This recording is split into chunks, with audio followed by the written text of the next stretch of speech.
నాచారం పారిశ్రామికవాడలో ఎటువంటి అనుమతులు లేకుండా నూతనంగా ఏర్పాటు చేసిన ఎస్ఆర్డీజీ స్కూల్ వద్ద ఐఎఫ్ఐ నాయకులు నిరసన చేపట్టారు. ఈ క్రమంలో ఉప్పల్ ఎంఈఓ రామారావు పాఠశాలలో తనిఖీలు నిర్వహించి అది నిబంధనలకు లోబడి లేదని నిర్ధారించారు. ఎంఈఓ ఆదేశాల మేరకు కేవలం నోటీసులు ఇచ్చి అధికారులు చేతులు దులుపుకోవడంపై ఏఐఎఫ్ నాయకులు అభ్యంతరం వ్యక్తం చేశారు. నిబంధనల ప్రకారం ₹1,00,000 జరిమానా విధించకుండా లేదా స్కూలును సీజ్ చేయకుండా వదిలేయడం ఏంటని ప్రశ్నించారు. ఈ పాఠశాలకు తక్షణమే శాశ్వతంగా మూసివేయాలని డిమాండ్ చేశారు.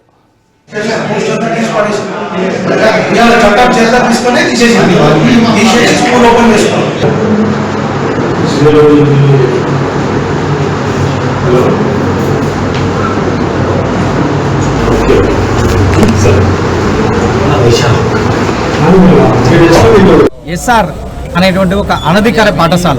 ఇది వాస్తవంగా పాఠశాల విద్యాశాఖకేమో ఎస్ఆర్డీజీ అనే పేరు మీద వీళ్ళు అప్రూవల్ కోసము ఫైల్ మూవ్ చేశారు. కానీ పాఠశాల అనధికారికంగా అనుమతులు లేకుండా ఎస్ఆర్ ప్రైమ్ అనేటువంటి ఒక అనధికార పేరుతో ఈరోజు ఇండస్ట్రియల్ ఏరియాలో ఏర్పాటు చేయడాన్ని అఖిల భారత యువజన సమాఖ్యగా వ్యతిరేకిస్తున్నాము, ఖండిస్తున్నాం. ఎందుకంటే పాఠశాల విద్యాశాఖ సంబంధించిన డైరెక్టర్ గారు స్పష్టంగా తమ పిల్లల్ని రాష్ట్ర వ్యాప్తంగా ప్రభుత్వ గుర్తింపు ఉన్నటువంటి పాఠశాలలోనే అనుమతి ఉన్నటువంటి పాఠశాలలో చేర్పించాలని చెప్పారు. కానీ ఈరోజు చూస్తే నిర్లక్ష్యంగా ఎస్ఆర్డీజీ లాంటి అనేక కార్పొరేట్ ప్రైవేట్ పాఠశాలలు ధనార్జన ధ్యేయంగా ₹1,00,000 ఫీజుల రూపంలో అక్షరాల మీద ఈరోజు లక్షలు వసూలు చేసినటువంటి ఇట్లాంటి ఎస్ఆర్డీజీ ప్రైమ్ సంబంధించి అనధికారికంగా ఈరోజు ఇండస్ట్రియల్ జైళ్లను ఏర్పాటు చేశారు. దీన్ని వ్యతిరేకిస్తున్నాం. ఎందుకంటే నాచారం ప్రాంతాన్ని ఇండస్ట్రియల్ ప్రాంతంగా పొల్యూషన్ రాష్ట్ర కాలుష్య నియంత్రణ మండలి స్పష్టంగా దీన్ని రెడ్ జోన్, ఆరెంజ్ జోన్గా పరిగణించింది. కానీ ఇట్లాంటి అనధికారికంగా నడుస్తున్న దాని మీద విద్యాశాఖ అధికారులు ఎందుకు స్పష్టంగా వాళ్ళు చర్యలు తీసుకోవడం లేదు? ఈరోజు నిజంగా ఈరోజు ఈ పాఠశాలకు ఒకవేళ అనుమతి ఉన్నట్లయితే ఈరోజు జిహెచ్ఎంసీ కూడా ఇదే భవంతిని పలుమార్లు కూడా ఇప్పటికే సీజ్ చేశారు. సీజ్ చేసినటువంటి ఒక ప్రాంగణంలో ఈరోజు పాఠశాలలకు అంటే ఈరోజు కేవలం విద్యార్థులకు కావాల్సింది డబ్బులే తప్ప మరొకటి కాదనే విధంగా కనిపిస్తుంది. కాబట్టి సీజ్ చేసినటువంటి ప్రాపర్టీలో చేయడమే చట్ట విరుద్ధంగా వ్యతిరేకం. కాబట్టి విద్యాశాఖ స్పష్టంగా ఇప్పటికైనా కానీ ఈ పాఠశాల విద్యార్థులకు తల్లిదండ్రులకు వాళ్ళకు ఒకటి మా సూచన విజ్ఞప్తి ఏంటంటే దయచేసి మీ తల్లిదండ్రులని ఈ స్కూల్కి పాఠశాలకు పర్మిషన్ ఉంది. ఉప్పల్ మండలం సంబంధించిన నాచారం పూర్తిగా ఇండస్ట్రియల్ ఏరియా. వీళ్ళు ఎస్ఆర్డీజీ స్కూల్ సంబంధించింది హెచ్ఎంటీలో ఉన్న బ్రహ్మాండమైన బిల్డింగ్ని కాదనుకొని ఇక్కడికి వచ్చి పెద్ద ఎత్తున వీళ్ళు పెట్టడం జరిగింది. ఇప్పటికి కూడా డిఓ కానీ ఎంఈఓ కానీ అనుమతి ఇవ్వలేదు.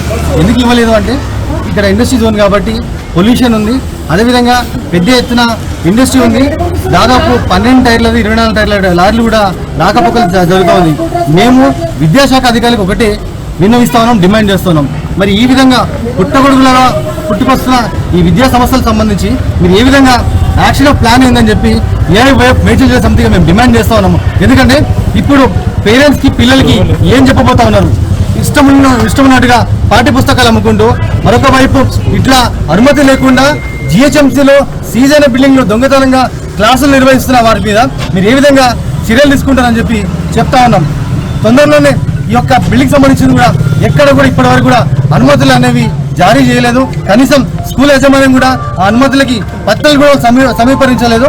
మేము వెంటనే ఈ యొక్క స్కూల్ యాజమాన్యంతో మాట్లాడి ఏ విధంగా ఈ స్కూల్ యొక్క బిల్డింగ్ని వీళ్ళు నిర్వహిస్తూ ఉన్నారో, అదేవిధంగా దొంగ అడ్మిషన్లు ఏదైతే తీసుకుంటూ ఉన్నారో పేరెంట్స్ అదేవిధంగా పిల్లల్ని మభ్యపెట్టి దొంగతనంగా స్కూల్ రన్ చేస్తా ఉన్నారో ఖచ్చితంగా వాటి మీద చర్యలు తీసుకోవాలని చెప్పి అదేవిధంగా డిఓ ఎంఈఓలు వెంటనే మొదటిగా లేచి ఈ యొక్క విద్యాశాఖ అధికారులు ఏదైతే ఈ పుట్టగొడుగులో పుట్టుకొస్తున్న స్కూల్స్ ఉన్నాయో వాటి మీద చర్యలు తీసుకోవాలని చెప్పి ఏఐవైఎఫ్గా మేము డిమాండ్